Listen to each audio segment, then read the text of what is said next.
We're going to pick up that theme of sustainability and talk about a topic that's become really critical in the industry. And to moderate this session, I'd like to welcome Claire Gleeson-Landry from Groupe, who's going to introduce her panelists and take us through the next session on sustainability. Welcome, Claire. Oh, okay. Ja, okay. Let's go.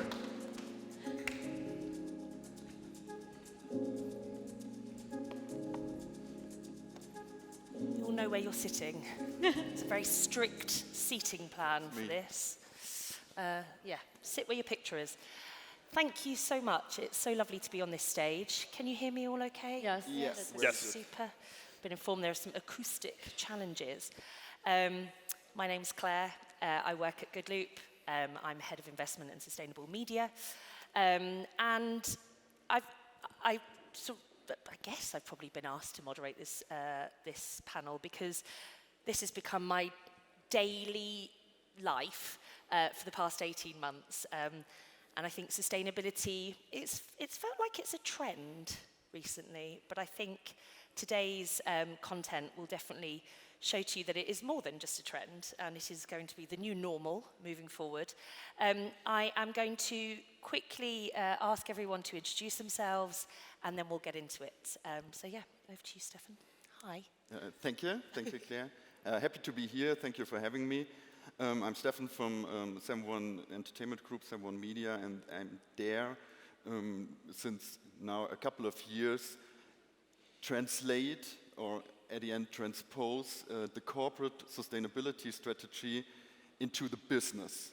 So to the business means for ProSiebenSat.1 to the ad tech, to the content strategies, to some other kind of business ways we are doing there.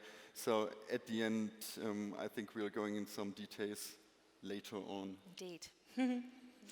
Hello everyone, and I'm really happy to be here. So I'm Marion Cardona. I'm one of the co-founders of Impact Plus. And Impact Plus, what is it? It's a measurement solution, so specifically for digital advertising, and we help all the players in the industry, meaning brands, agencies, ad techs, and network, to figure out what's their impact in terms of environmental impact, and how they can reduce it. So we provide dashboarding tools, measurement tools to set a sustainability tracker and to pilot their greenhouse gas emission into reduction. Wonderful. I am Michelle Perelman. I'm the Director for Global Standards and Partnerships for Publicis. And sustainability has always been on my agenda, personally and professionally as well. Publicis has always been trendsetter and industry leading when it comes to initiatives to accompany our clients on sustainability initiatives. So part of my job is to accompany our clients on that path. I'm Tony Katsur, CEO of the IAB Tech Lab. The IAB Tech Lab was spun out of the IAB 9 years ago, March of 2014. We have our own governance, our own bylaws, our own funding. We are based in New York, but our remit is truly global. We have approximately 1,200 company members across the globe, in all areas of the globe. We have about 3,400 individual representatives that represent those 1,200 companies. We recently launched our sustainability working group. In February of this year, we are up to almost 90 total member companies. And we're about to release our sustainability best practice, technical best practices and ad operations best practices in June. So it's been a pleasure to see an industry come together globally in such a short period of time to establish these kind of best practices for the ecosystem.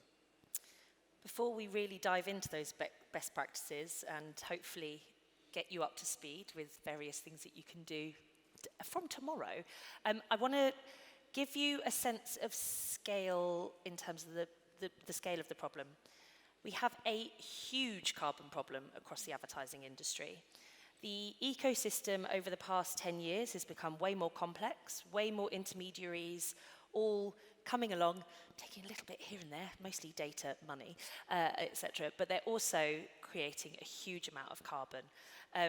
And that carbon creation is fueled primarily by the huge amount of computational power that's required to get an advert across the internet. And so all of that carbon, all of that computational power ladders up to more carbon being generated. And to really give you a sort of sense of scale, the internet represents almost 4% of global emissions, and that's on track to double by 2025. So this problem isn't getting smaller, it's growing as our lives are spent, more people are spending time online, more of our lives are being dictated by the internet.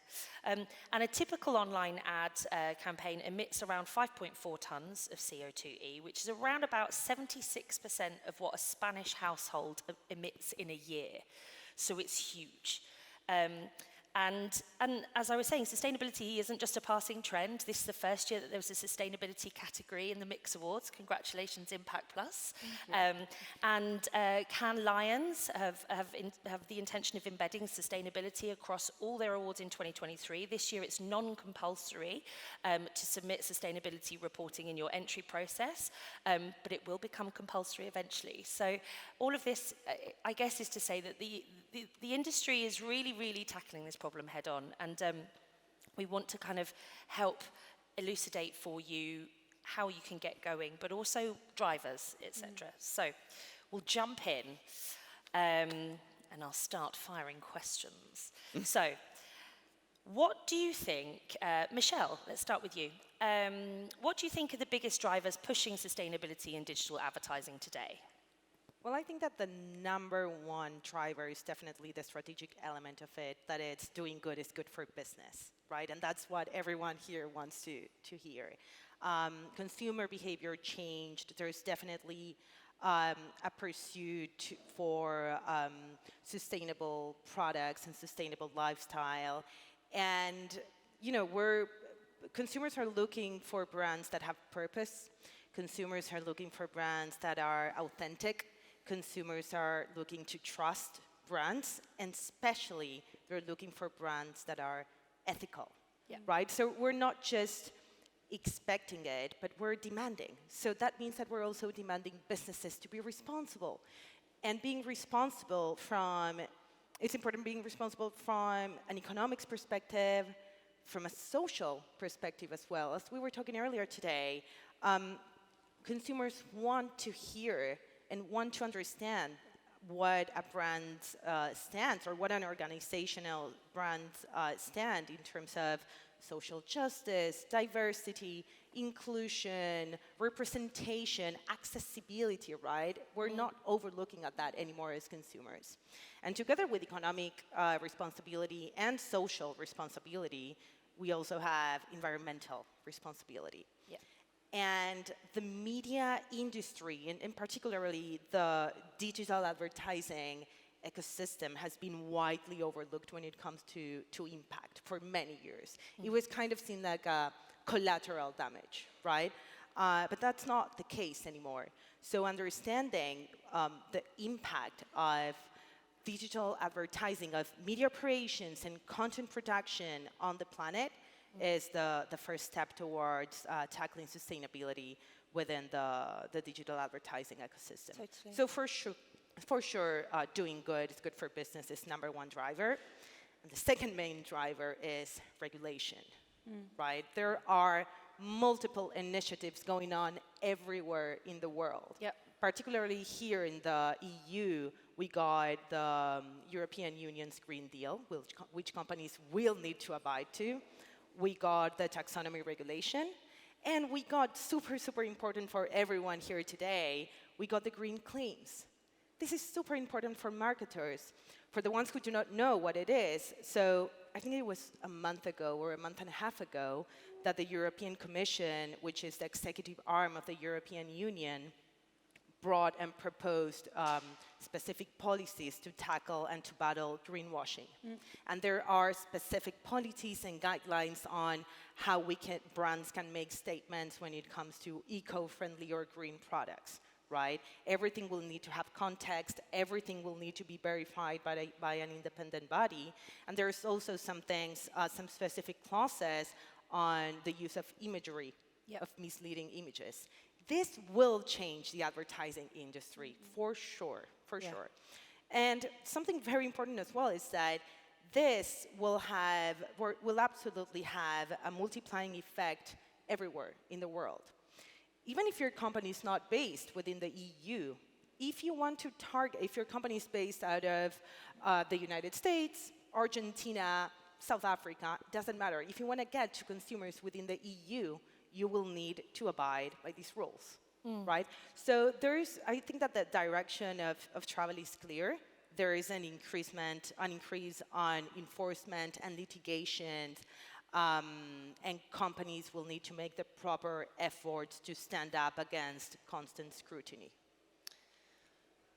Not to scare you all,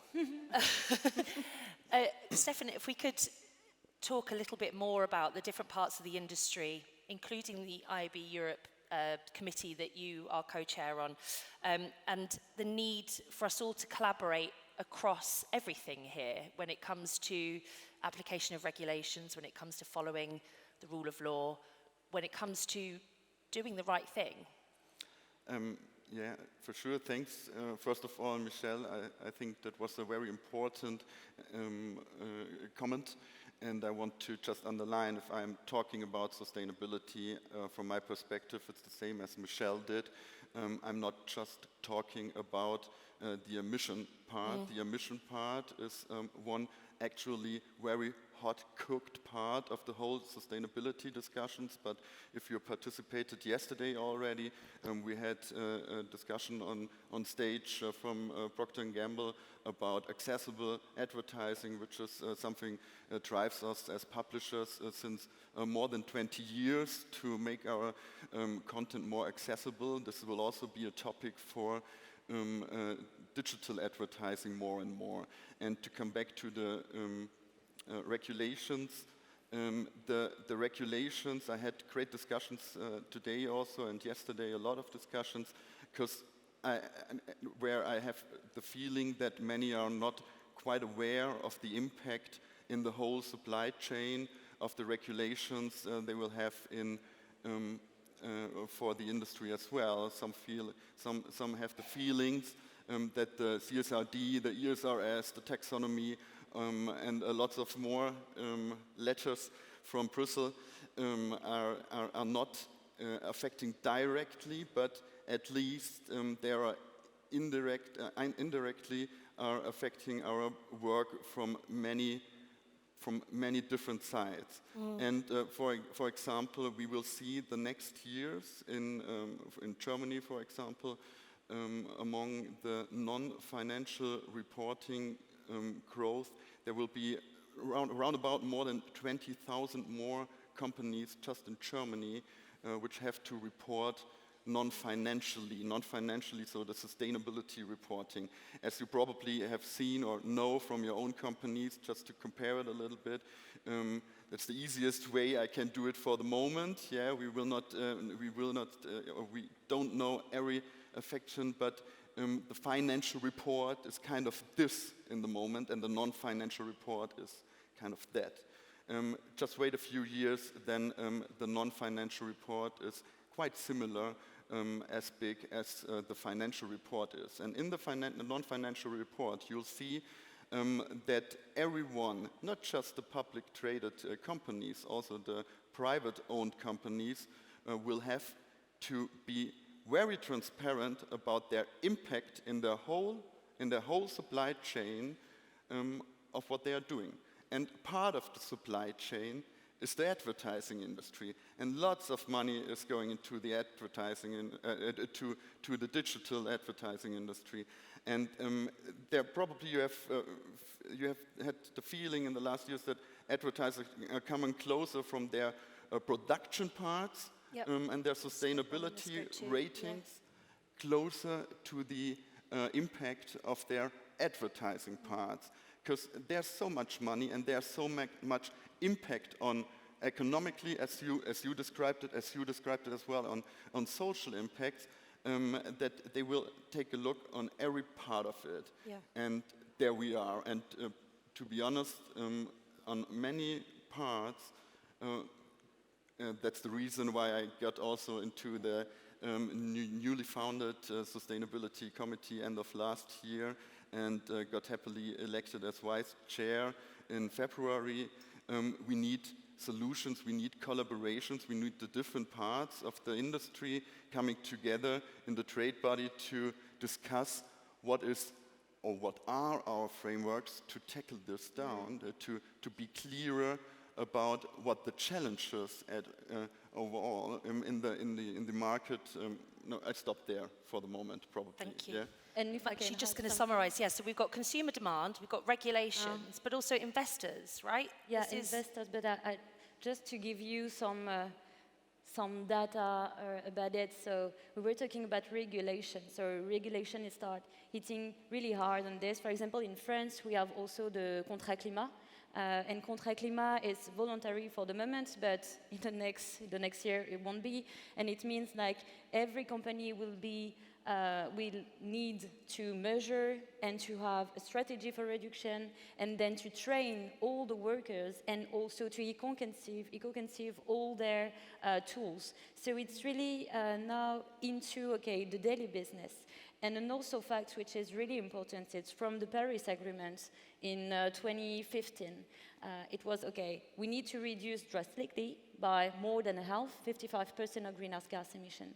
And that needs that 10% minimum each year by 2030. So it's really important, and now it's we will need to do it. So we'll be forced to do it. So how you can integrate this in your strategy to be kind of ahead of regulation that will force you to do it.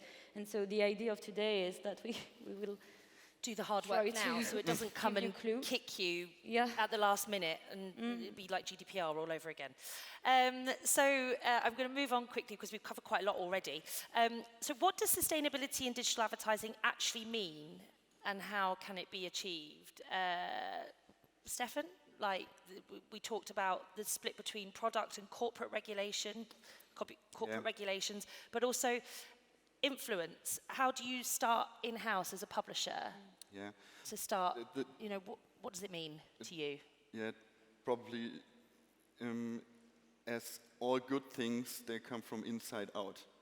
And the main challenge, it doesn't matter if you talk about emissions or diversity, bring your own house in order, get clear about what you are doing in your own house, what your impact is on the sustainability questions, and that's the way the sustainability reporting directive is focused on the corporate level mostly. And again, it's for the most of the business will have to do this if they reach a certain amount of money or a certain turnover, or a certain amount of workers working for them. And furthermore, you will see that there are lots of work to do in your own house, and if that will be an ongoing topic. That will not be. We will not have solutions in the next few months. That's not just a unit more. You will have a decentralized communication idea about how to bring sustainability into business, from my perspective, at the next step from the corporate level. And then probably you are luckily have the chance to build some products, some ideas, some things you can offer the market as well. And then we are at the point we have to discuss which emissions and which impact on everything, sustainability questions, these products have, and you have to be clear about your footprint, about the product footprint at the end, which is not regulated for the moment, to your customers. So, and there's the question how to count things. There are so many ideas in the market. You have ideas. All the big agencies are actually developing ideas and teams about how to bring sustainability also as a kind of an KPI into the media plan. Yeah. But without an idea what the KPI is on the different assets, it will be way difficult. Yeah. And we talked about this, didn't we, Tony? In terms of measurement being absolutely crucial in being able to establish those KPIs. So what's holding everyone back right now, and what do they need to do more of? Well, what we've seen, you can't manage what you can't measure. So everything has to start with a basis of measurement. I think what we've experienced in the sustainability working group at times, even in just this establishment of a best practices document that we're going to publish in June 7th at our Tech Lab Summit, is there does seem to be this balance of perfect being the enemy of the good. I don't think we need to be 100% in every area in order to publish something. We have to start somewhere. You know, the journey of 1,000 steps starts with that first step. So I think there has been some elements of perfect being the enemy of the good.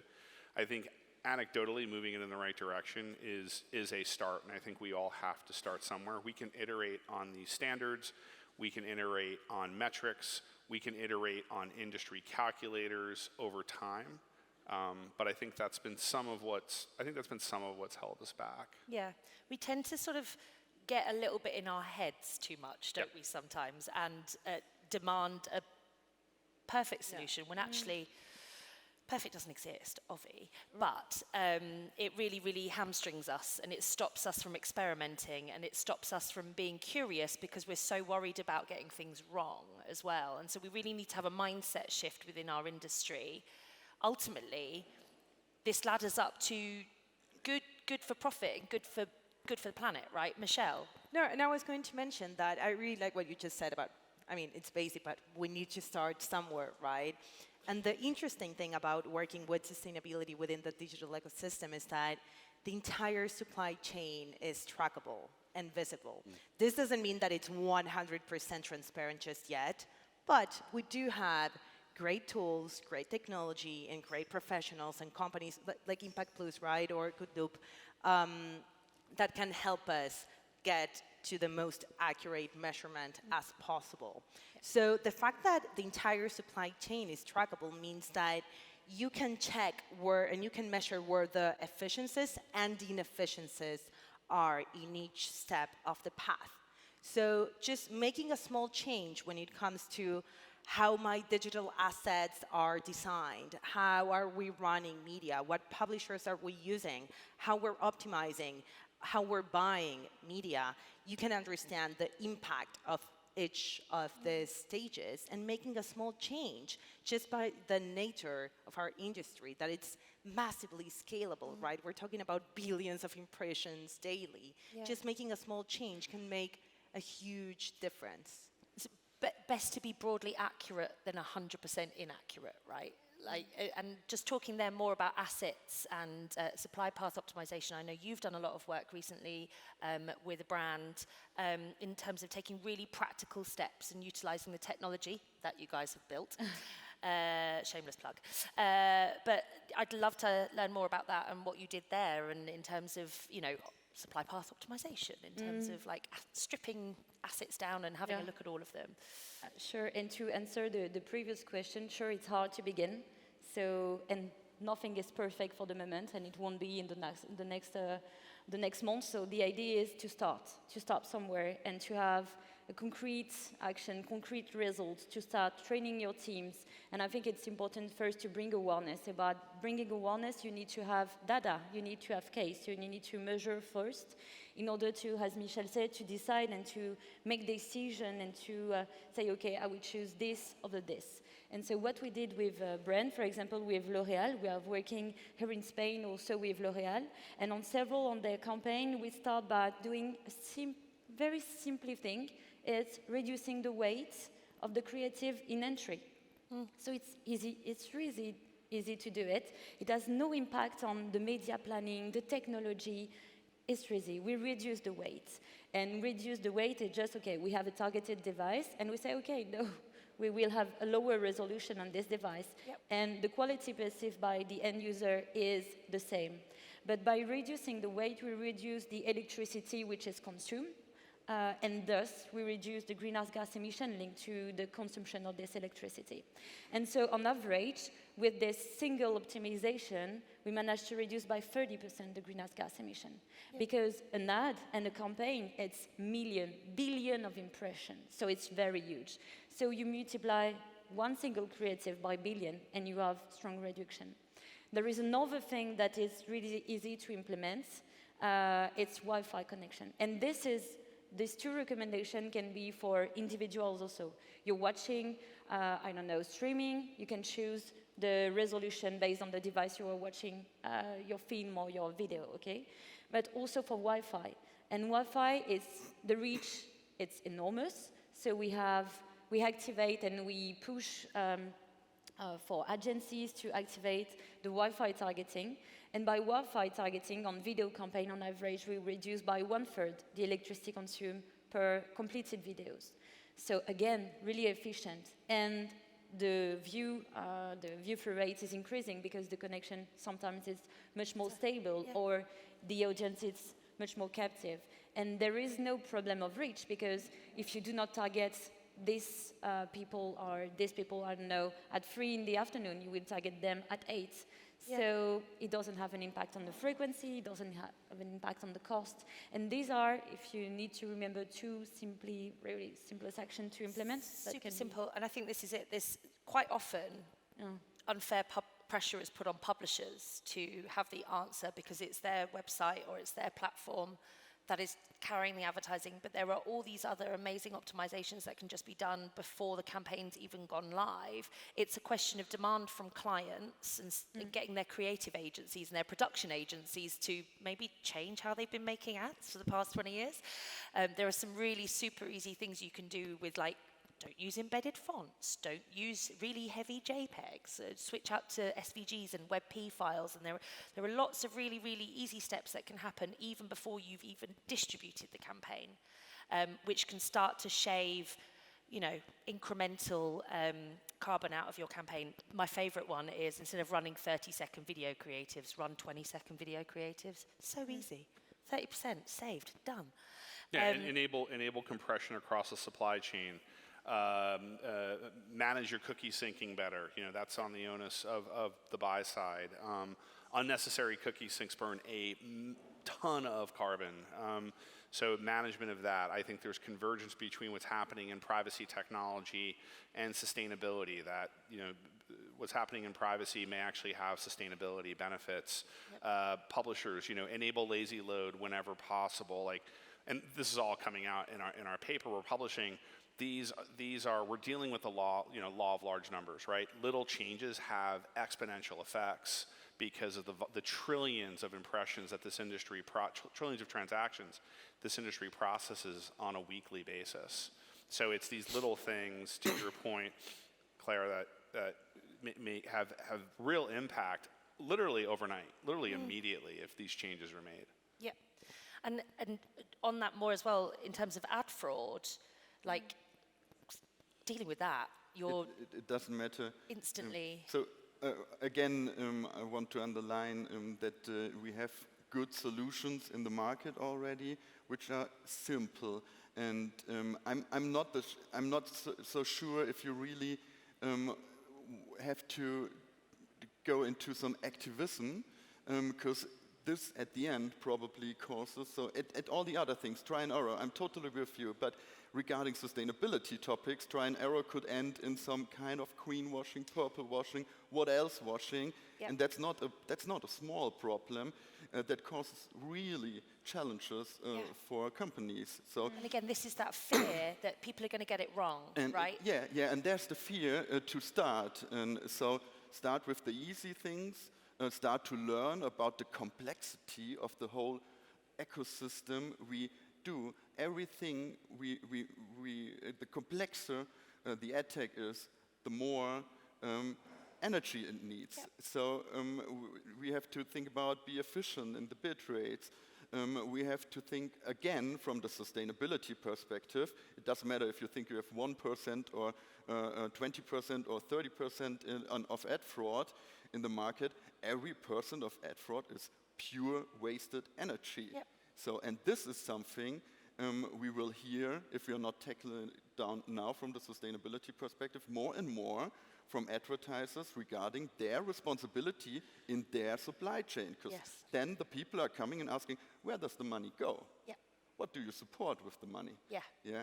Is this the question? What am I accidentally, what climate misinformation am I accidentally funding? And then, so sorry to be a bit of the bad guy pointing terrible things out today, but yeah, there are solutions, but be careful with solutions. We had it in other countries with the climate neutrality. In Germany, you go to the supermarket, you're really overwhelmed about all these climate neutrality products in the last years, and that's a question of the system boundaries. They looked in their supply chain and compensated somehow a part of their footprint to be kind of climate neutral. But to be honest, Without changing any That behaviors. doesn't change anything. yeah, to be honest, that's not the thing we'll see the next year still in the German supermarkets, because it will be tackled down by green claims. And then you have also at the end the challenge with the upcoming more CSRD regulation. It probably at the end can affect the way a company can get money from banks, can get insurance at the end. These are the things the EU is going on throughout the CSRD. That's not a tiny topic. Can we save that for a different panel? Okay. So in your opinion, what role do you think different companies can play in order to tackle sustainability in the digital advertising supply chain? Tony, we were talking about initiatives that companies themselves within the industry, DSPs and SSPs, becoming carbon neutral. Don't use that expression. Contribute to carbon neutrality is the translation from French to English. But we were speaking about OpenX and some of the strategies that they've deployed over the past few months in order to be sort of recognized as, you know, walking the talk, I guess. Yeah, OpenX, who's also a Tech Lab board member, has been very proactive in achieving carbon neutrality. You know, even before I think sustainability really became a major topic in our industry, they've been very active in form of using green data centers. I mean, you really need to talk to Paul Ryan, who's the CTO over at OpenX, to get into the details of what they've done. But they've been very proactive as a private organization. But Claire, I think your question was, where does the responsibility lie in terms of driving this industry to a greener industry? We can leave the terms ad net zero and carbon neutral. Let's just become a greener industry. I think a lot of it, frankly, does start with the advertiser. I mean, advertisers wield a tremendous amount of leverage and power in this ecosystem, and I think advertisers, it's not dissimilar than when advertisers demanded some form of viewability standard in the digital ad supply chain. The industry responded in less than 9 months with solutions around that. Advertisers need to demand the exact same thing around a green ad supply chain. So I think it's really incumbent upon the advertisers to demand this and make it a requirement for all of their buys. To Michelle's point, there is regulation coming as well. Regulators, this step very much has a feel of early days of privacy around sustainability efforts in the industry, but I think we can easily get ahead of it, and I think it really does start with the advertisers. Totally.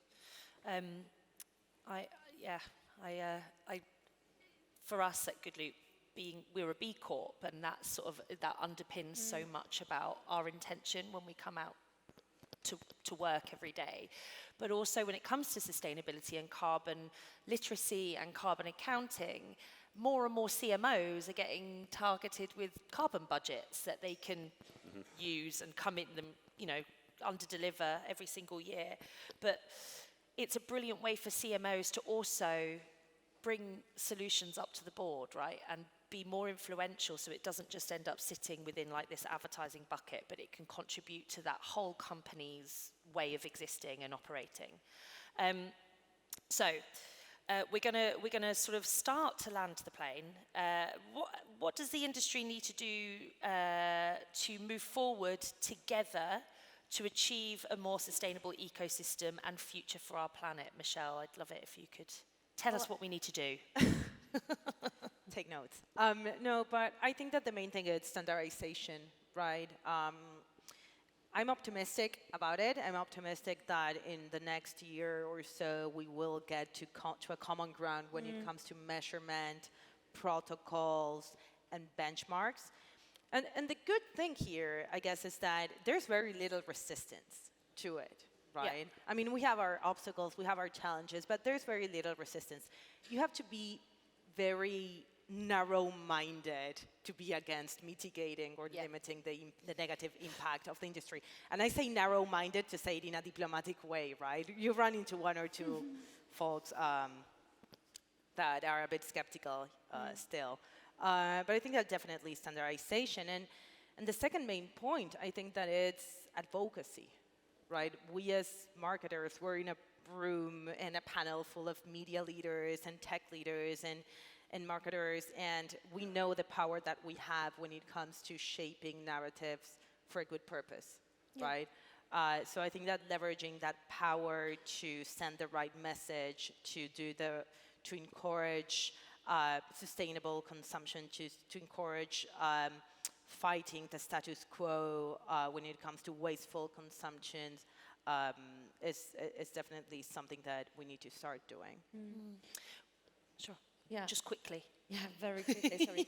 No, and I think we need to see it as a new indicator, as we've been working with other indicators, and to say, okay, as we want to improve our efficiency, we can improve our carbon efficiency, and the idea is just avoiding waste. Yeah. So yes, the standard, the thing that, okay, bringing awareness on this topic, make easy move to get everyone moving into the same direction, or at least taking one action, and see, for us, the main objective will be, okay, bringing carbon emission into a performance indicators, and that publisher, but also agency can be able to pilot on it, and to say, okay, an advertiser putting, okay, my objective is to, okay, get I don't know, this grams of CO2 per euro or dollar or pound invested. Yeah. And so I think this is the way we need to see it. Steffen, in 2 years' time, cast your mind forward to Interact in 2025. What do you hope the industry will have achieved with regards to this topic? First of all, I hope that we'll see more discussions collaborating till then and found some solutions, as you have mentioned it, to get an idea together about what we are counting, how we are counting it, and we at the end have a real reduction already made. And this will be a huge step in terms of education, probably. Yes. In 2 years, we need a huge step in education, which leads at the end to more transparency as well. It's also a topic of transparency regarding the numbers we provide, business to business, because for the moment, there are many discussions, as mentioned, in between which system boundaries you took, which counting you use. I hope this discussion is ended in 2025, and we'll see way clearer and way more transparent what we can do the next years till 2030, because then we have to be on a totally other scale of an amount of emission. Lovely. I'm afraid we're at time. I think ultimately what we want to you all to take away from this is less talk, more do. We've got some action points that you can just get cracking with. But fundamentally they start with opening Pandora's box. Don't be afraid once you get under the hood of it all. There are lots of solutions in market. There's lots of leadership, lots of thought leadership, lots of regulation on its way. So by 2025, and indeed by 2024, I hope, we'll be able to have some really, really tangible demonstrations of what we've done as an industry over the past year. So thank you, and enjoy the rest of your day.